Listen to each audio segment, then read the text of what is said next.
Les automassages avec bâton. Cette vidéo vous propose différentes techniques de massage de différentes parties du corps.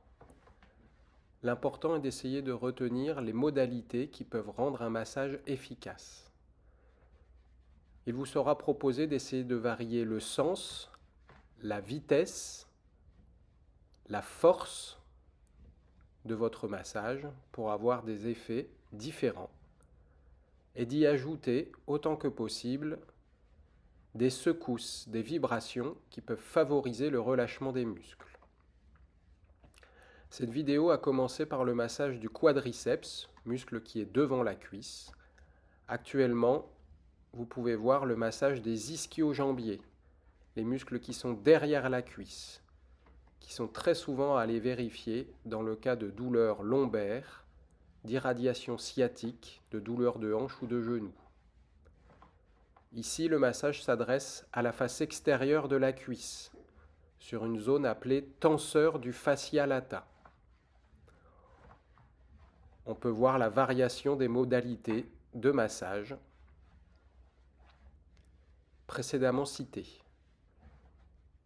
Ici, le massage s'adresse au groupe musculaire des adducteurs de la cuisse. On peut réaliser ce massage en poussant, en tirant, fort ou moins fort, vite ou moins vite, et en y associant les oscillations. Maintenant, massage d'un groupe musculaire sur l'extérieur de la jambe, appelé les releveurs du pied. Ils sont à traiter également lors de raideurs de cheville, douleurs de genou ou irradiation de sciatique ou pour tout type de tension du membre inférieur. Ici, le massage s'adresse maintenant au groupe musculaire appelé triceps sural ou mollet, très impliqué dans les douleurs de sciatique, de cheville, de genou, de lombaire. Nous voyons maintenant sur l'autre membre inférieur d'autres possibilités de position pour les massages des mêmes muscles. Il est important de noter que votre position de massage doit être confortable.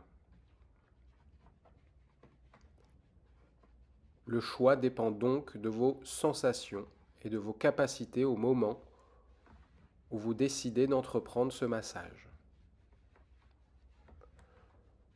Le bâton est un simple manche à balai auquel nous avons retiré bien sûr le balai.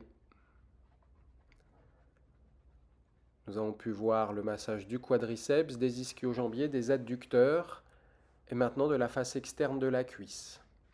Le groupe des releveurs du pied, en poussant, en tirant, en secouant, vite ou moins vite, et le triceps sural.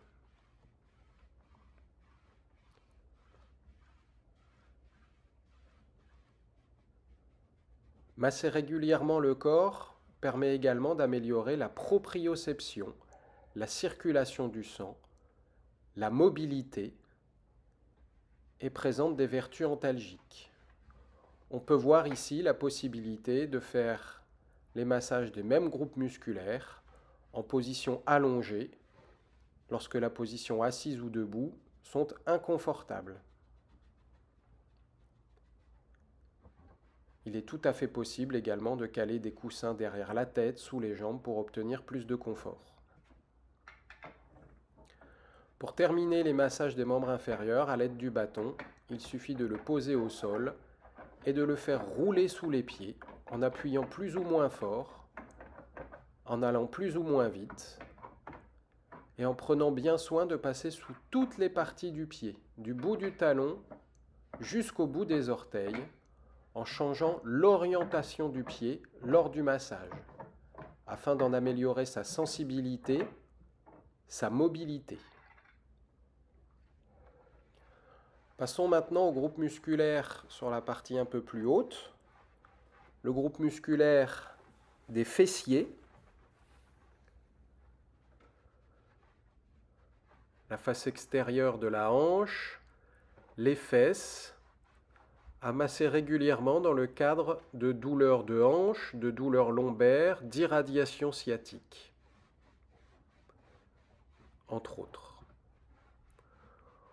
On prend le temps donc de faire tout le pourtour du massif fessier, en variant la force, la vitesse, le sens et en amenant quelques oscillations.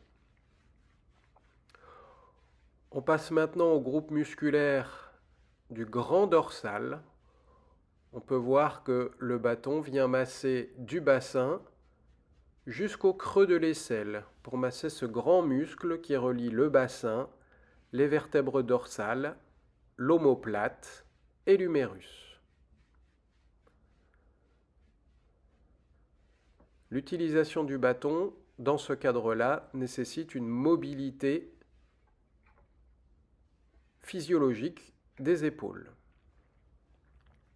Le passage maintenant des massages des muscles entre les omoplates interscapulaires.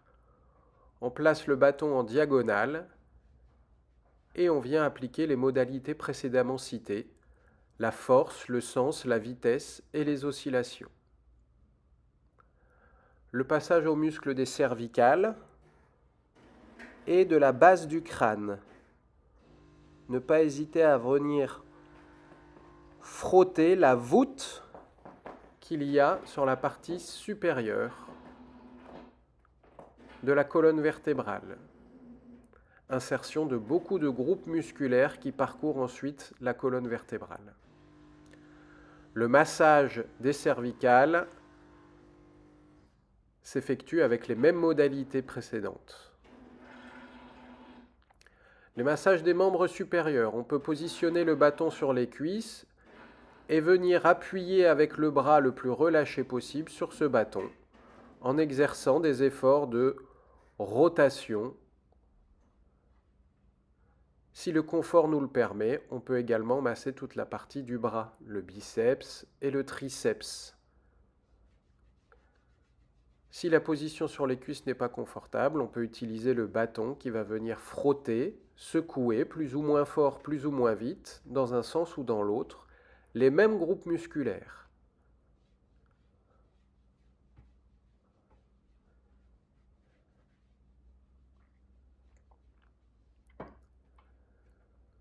Ne pas oublier le massage des mains.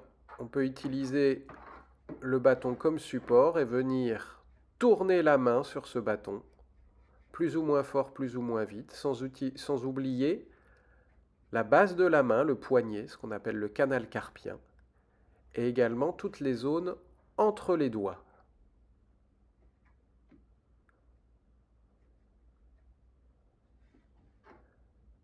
Si cette technique n'est pas réalisable ou pas confortable, on peut utiliser le bâton autrement.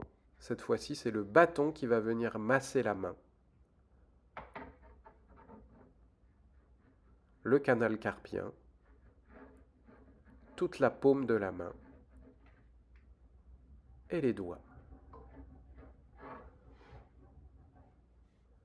Maintenant, la partie antérieure du thorax, et notamment les muscles grand pectoral, à gauche, puis à droite. L'essentiel étant d'essayer de varier la force, le sens, la vitesse,